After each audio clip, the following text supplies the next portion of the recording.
Construction of this new facility started last March. 1 year and a few $1 million later, here we are at Beard Fields. The hiking trails on Mount Nittany have been around for 30 years, but new guided trails will begin this July. Healthcare officials are warning against use of the drug. We'll give you ongoing coverage of the story. Reporting from State College, I'm Burke Johnson.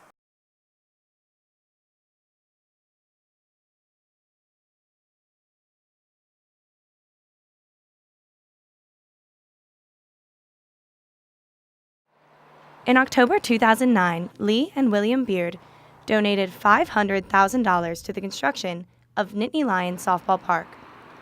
Their generous donation went toward the construction of the field, which is now named Beard Field to honor them. Penn State softball coach Robin Petrini explains how this new facility shows Penn State pride.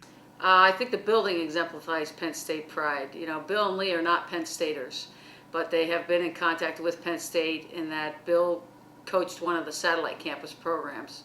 So they first were affiliated through that, and as they have come to know what Penn State's about, they have just grown to love Penn State. So it's their love for Penn State that has allowed this to be what it is today.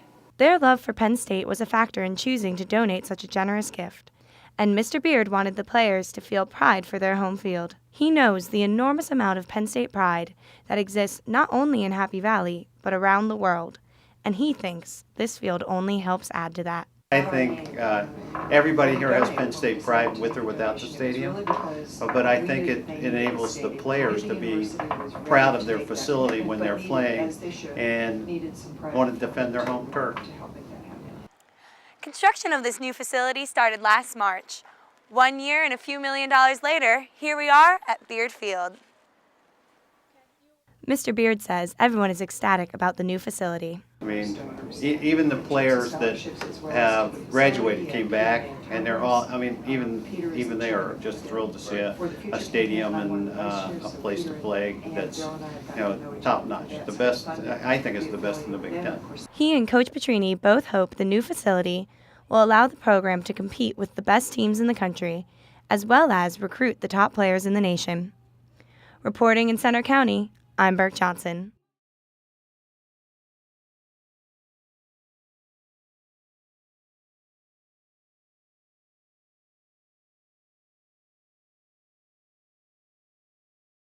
Gas stations, smoke shops, and convenience stores across America have begun carrying a new drug that has been able to slip through the fingers of authorities and into the hands of people looking for a high similar to that of cocaine and crystal meth.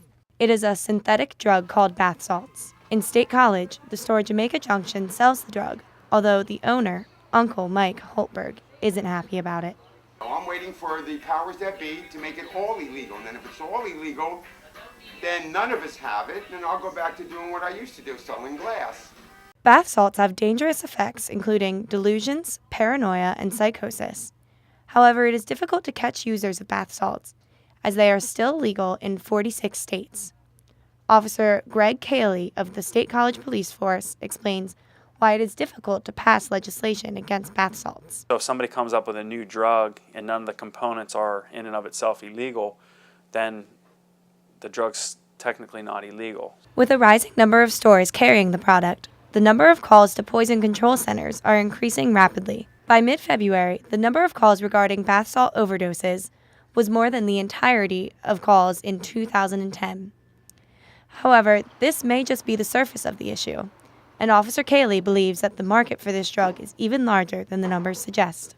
When you actually see people in the community who are out in public who are on these drugs, if drugs are to that point, there's usually a pretty big problem. So you're just kind of seeing the tip of the iceberg. Though the drug sells well in stores near campus, it is not just students who are using the bath salts. Everybody, okay? From the dope addicts to the professors, to the students, to the workers, to the people out of town, to the bankers, everybody's doing it. Emergency legislation regarding bath salts has recently been passed in 8 states, but none has been introduced in Pennsylvania. Reporting from State College, I'm Burke Johnson.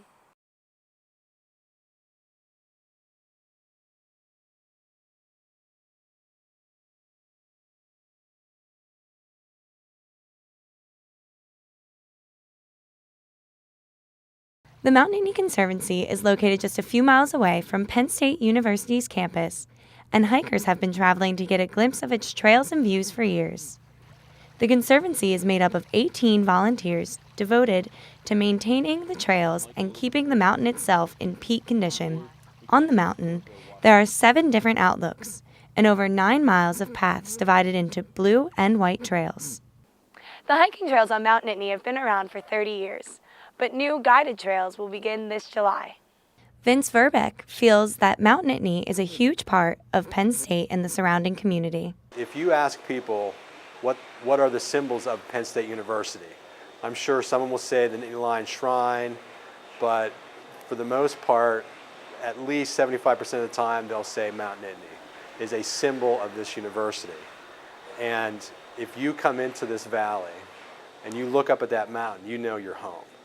The new guided tours beginning this July will only serve to increase the mountain's popularity. However, since this is a new feature being added to the Conservancy, it may only be offered a few times a year. With these new guided tours, it will be easier for families and unfamiliar hikers to make the trek up the mountainside. The tours will be led by the Conservancy volunteers and will highlight different points and outlooks on the mountain. The mountain reaches a peak elevation of 2,077 feet from sea level and 1,050 feet from the valley floor. One of the most attractive views is the northwest overlook, which reaches the top elevation of 2,040 feet. But there are trails at lower elevations which lead to the Bollesburg Mount Nittany Middle School overlook and the Little Flat overlook. The new tours will guide hikers to each of these destinations. And Conservancy President John Hook explains the length of the excursions. You know, the loop itself, the inner loop, is, I believe, a little over 2 miles. But it's, you know, the upgrade and downgrade once you're up to the top is not that great. So we feel like you could probably do that in about another 45 minutes to an hour. The Conservancy is always looking for new volunteers and donations to help maintain the trails on the mountain. Reporting from Mount Nittany, I'm Burke Johnson.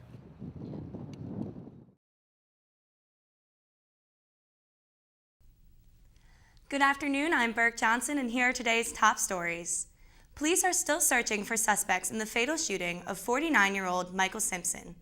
The district attorney has reported no new leads since Simpson was found dead in his Cumberland Township home at 8:15 Sunday night. In other news, the Speaker for the Pennsylvania House of Representatives, Sam Smith, is pushing for a bill to reduce the House by 50 members. The measure will require a Pennsylvania constitutional amendment and will need to pass both legislatures before it can be approved by voters. At the pump, gas prices have continued to rise to a national average of $3.59, a growth of nearly 79 cents since last year. With concerns about political upheaval in Northern Africa and the Middle East, expect gas prices to continue to rise in the coming weeks. The U.S. Department of Education has announced that Virginia Tech will pay the maximum fine of $55,000 for waiting too long to notify students during the 2007 Virginia Tech shootings. The college is charged with 2 violations of the Federal Clery Act, an act that requires prompt reporting of crimes on campuses. University officials allegedly failed to issue a timely warning to the campus after a student shot and killed 2 other students early in the morning of April 16, 2007. The university plans to appeal the decision. In lighter news, a Texas prosecutor says folk singer Willie Nelson can resolve his recent marijuana possession charges by pleading guilty, paying a fine, and singing Blue Eyes Crying in the Rain for the court. Judge Becky Dean Walter specifically demanded Nelson appear in court in hopes of meeting the performer. We'll have more on these stories later in our newscast. I'm Burke Johnson, and have a good afternoon.